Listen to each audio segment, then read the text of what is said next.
What's up? Welcome back. I got um a review for you, but first I want to talk about a tour I just saw. Literally got home like 2 hours ago. I saw Freaks on Parade. It was my second time seeing Rob Zombie and Ministry, which is one of my favorite bands, as some of y'all know. Third time ever seeing Alice Cooper.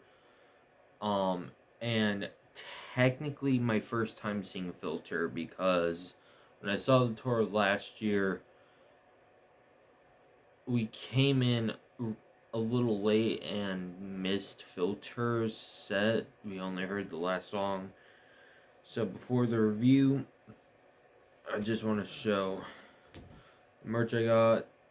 Both are Ministry shirts. Cause why not? I thought that was pretty funny. This was the first one I saw. And then on the back, Ministry Campaign Trail 2024. And then this one I actually was in line for and missed the first two songs. Well, all of the first one and most of the second one, which was Goddamn White Trash, which I'm fine with. I don't really care for their stuff without Paul, but I got this Sexy Beast, and then just North America 2024. I am a big Ministry fan. Filth Pig is one of my favorite albums of all time. And yeah, now talking about something completely and utterly different. We are going to be talking about an album I have been waiting for. I had to have my dad order it because of reasons I don't want to get into. I had to wait 2 days, which I was fine with, and I am so happy it came on the day it came out. I know that this is technically the day after, but fuck you. It is 1 in the morning. I am talking about Nails with Every Bridge Burning. Now, for those of you who do not know, I am a big Nails fan. I do like their stuff. I need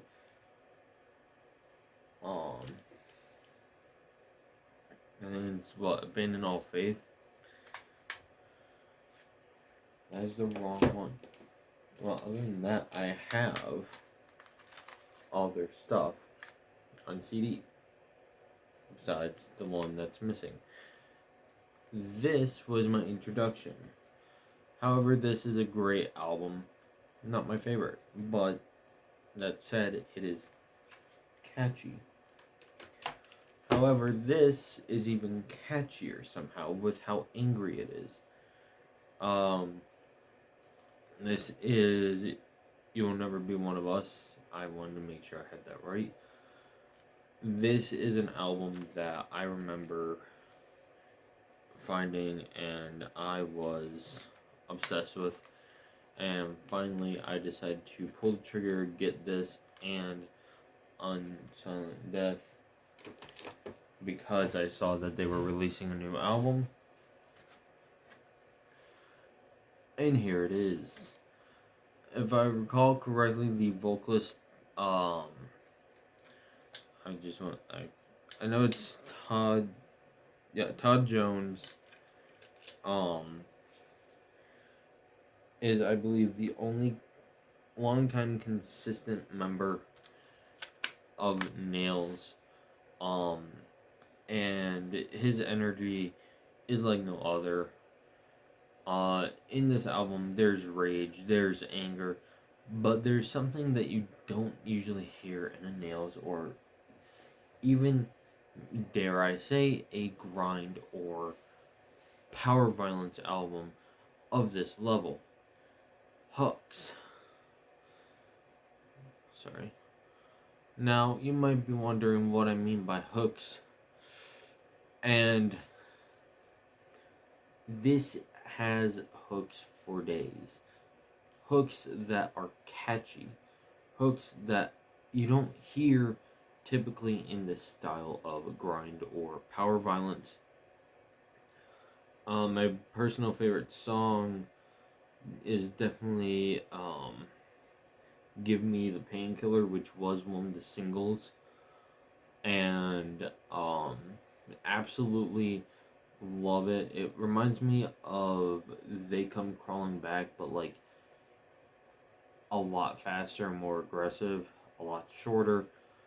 This is 17 minutes of pure anger and hatred. It wastes no time punching you in the nuts. It wastes no time telling you we have something to fucking say. And for a band to have been on a hiatus for about 8 years, coming back, excuse me, with this strong of a release is a miracle.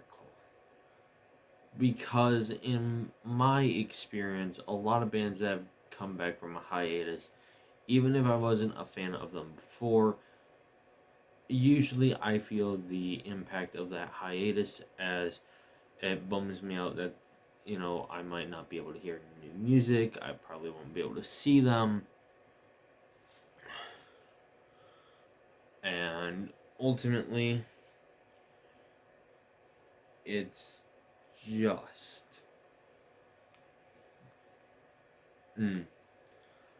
But Nails somehow made a hiatus. It was 8 years, and they just kicked fucking ass.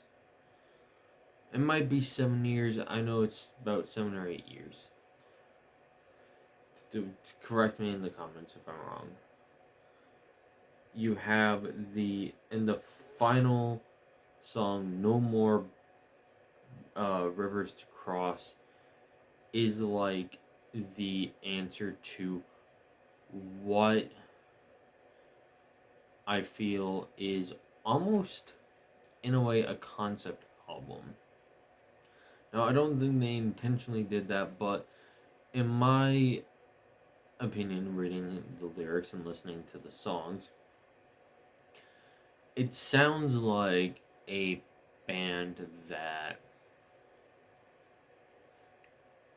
how do I say this?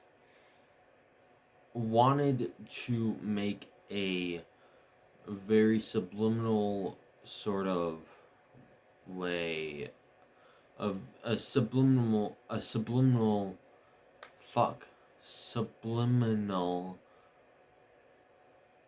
message story in a way is what I'm trying to say.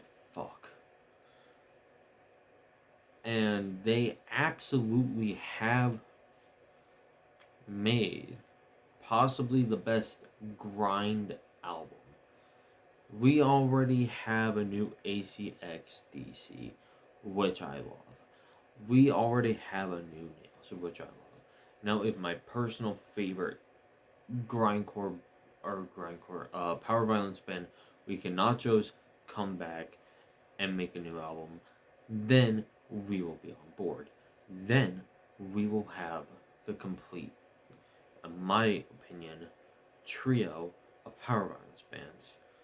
And before people ask, there are plenty of things that ACXDC and I will not agree with on politically, but that said, I'm not a little whiny bitch, and I can handle not agreeing with people politically and still listening to their music. And that's all we're gonna say on that topic. But if I had to choose between Nails and ACXDC, I'm gonna choose Nails. Not because I listen to them more than ACXDC, and letting a personal bias win. It is because this is in my opinion. It has art that just catches the eye. It has a name that tells me that, they have something to say.